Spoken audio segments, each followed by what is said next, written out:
आप देख रहे हैं सोशल संवाद। लगातार नामांकन का प्रोसेस जारी है।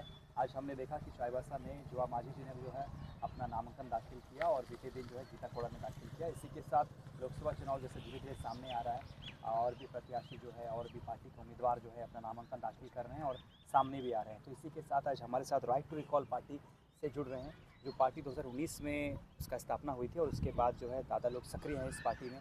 पार्टी का क्या कुछ विचारधारा है, क्या कुछ विचारधारा लेकर इस बार सिंहभूम से लड़ रहे हैं। सिंहभूम से जो है दादा, क्या नाम है आपका? वीर सिंह देवगम। वीर सिंह देवगम। वीर सिंह जी जो है इस बार सिंहभूम से आपने जो है दाखिला करवाया, नामांकन दाखिला करवाया। तो इससे ये जानने के प्रयास करेंगे कि जिस तरह बड़े बड़े पार्टियां हैं, जेएमएम है, बीजेपी है, गीता कोड़ा दावा कर रही है, जुआ माझी जो है लंबा उनका राजनीतिक इतिहास रहा है। इसी के साथ और भी जैसे जेबीके जो 2-3 साल में उभर के आई है आंदोलनकारी पार्टी। इसी के साथ आप लोग अपना उपस्थिति किस तरह दर्ज करवाना चाहते हैं और इस बार सिंहभूम में क्या कुछ करना चाहते हैं? क्या कुछ आपने ऐसा चीज़ ढूंढा है जो लगता है कि नहीं बाकी पार्टी जो है अब तक ढूंढ नहीं पाए और हम ये जो है बड़ा प्रॉब्लम सॉल्व करेंगे, इसीलिए जनता में समर्थन करें? तो इसी के साथ आपसे शुरुआत करते हैं। सबसे पहले तो सोशल संवाद को मेरे ओर से जोहार और धन्यवाद करता हूं। सर, ऐसा है कि जिस तरह से झारखंड निर्माण हुआ है, 24 साल हो गए हैं। 24 साल के दरमियान में पच विपक्ष तो हुआ ही है झारखंड में। बारी बारी से बीजेपी और जेएमएम ने राज किया है।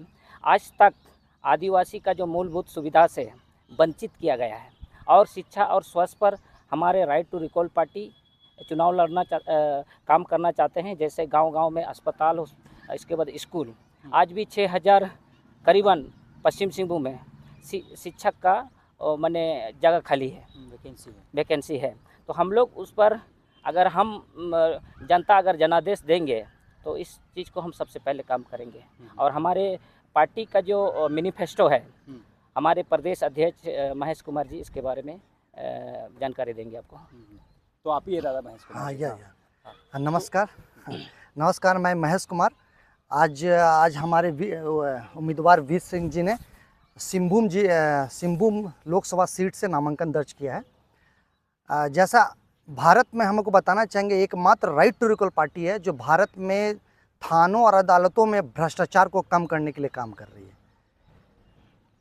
आज हम देखते हैं कि कोई बड़ा से बड़ा करप्शन होता है और उसमें त्वरित न्याय नहीं होने की वजह से करप्शन करने वाले लोगों का मनोबल बढ़ता चला जाता है।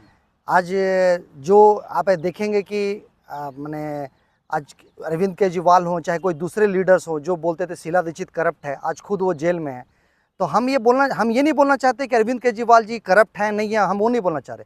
मगर हम बताना ये चाह रहे हैं, सालों साल, 10 साल, 5 साल, 20 साल में अगर केस का निपटारा होगा तो उससे क्या होगा, आपराधिक छवि के लोगों का मनोबल बढ़ता चला जाएगा। तो हमारा सबसे पहला जो मुख्य डिमांड है, उसमें 5 डिमांडों को मैं अवगत कराऊंगा। ऐसे हमारे 28 डिमांड है। तो उसमें एक है, भारत के नागरिकों के पास दंड देने की शक्ति होनी चाहिए। मतलब अगर पूरी दुनिया में आज न्याय करने की 2 प्रक्रियाएं हैं, पहला जज सिस्टम से और दूसरा जूरी कोर्ट से। जूरी कोर्ट का इसमें क्या होता है कि जब भी कोई केस डिस्ट्रिक्ट कोर्ट में रजिस्टर्ड होगा, उस केस की सुनवाई के लिए उस जिला का वोटर लिस्ट से 12 से 50 लोग का चयन किया जाएगा और वो जो कॉमन पीपल होंगे वो केस का सबूत देखेंगे और पाएंगे कि दोषी है तो वो सजा देते हैं। तो यहाँ पर दंड देने का अधिकार आम नागरिकों के पास होता है। अगर मान लीजिए कोई दूसरा केस रजिस्टर्ड होता है तो उस केस के लिए फिर नए लोगों का चयन होगा। मतलब समाज के पास दंड देने का अधिकार होगा। अगर नरेंद्र मोदी के ऊपर केस हो, चाहे वो अरविंद केजरीवाल के पास हो, सभी केस की सुनवाई नागरिकों की जूरी करेगी। तो हमारा पहला डिमांड है।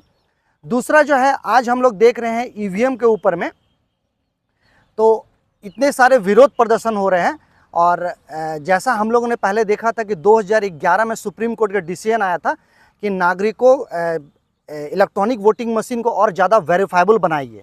तब सुप्रीम कोर्ट के आदेश के बाद से इलेक्शन कमीशन उसमें वीवीपैट जोड़ा।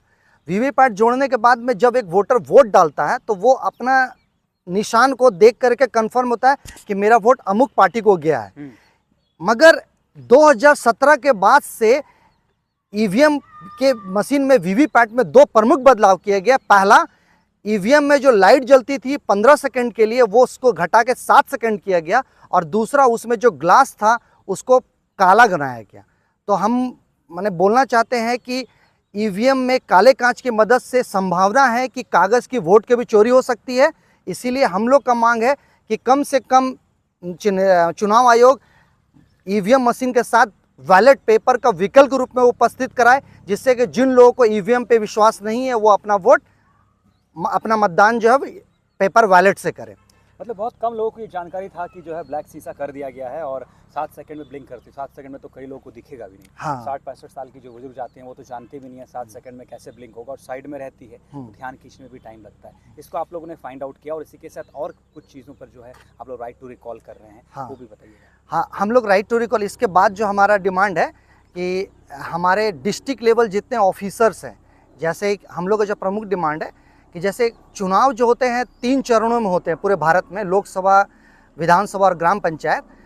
अगर इन चुनाव में अगर हम ऐसा बोले कि चुनाव होने ही नहीं चाहिए तो आपको लगेगा लोकतंत्र का हत्या हो गया, या ऐसा हम बोले कि खाली लोकसभा का चुनाव होगा, ग्राम पंचायत विधानसभा के चुनाव को बंद कर दिया जाए, तो उससे क्या होगा कि आपके शक्ति को कटौती किया गया। मगर हम यहाँ पर अगर हम बोलेंगे कि हमारे डिस्ट्रिक्ट लेवल के जितने डिस्ट्रिक्ट जजेस हैं उनका भी इलेक्शन के द्वारा चुनाव हो, जिले के जो सुपरिटेंडेंट ऑफ पुलिस हैं, एसपी हैं, वो भी चयनित होकर के आए, उसमें पुलिस में जो लोग काम करें वो हिस्सा लेंगे। तो हमारा एक पूरा रिटर्न प्रपोजल है, अगर डिस्ट्रिक्ट लेवल ऑफिसर का भी चयन होगा और उन ऑफिसरों को चुनने का, साथ ही साथ नौकरी से हटाना या तबादले का अधिकार सिटीजन्स के पास होगा, तो हमारा देश लेस करप्शन वाला देश बनेगा और जिससे हम लोग त्वरित गति से आगे बढ़ेंगे।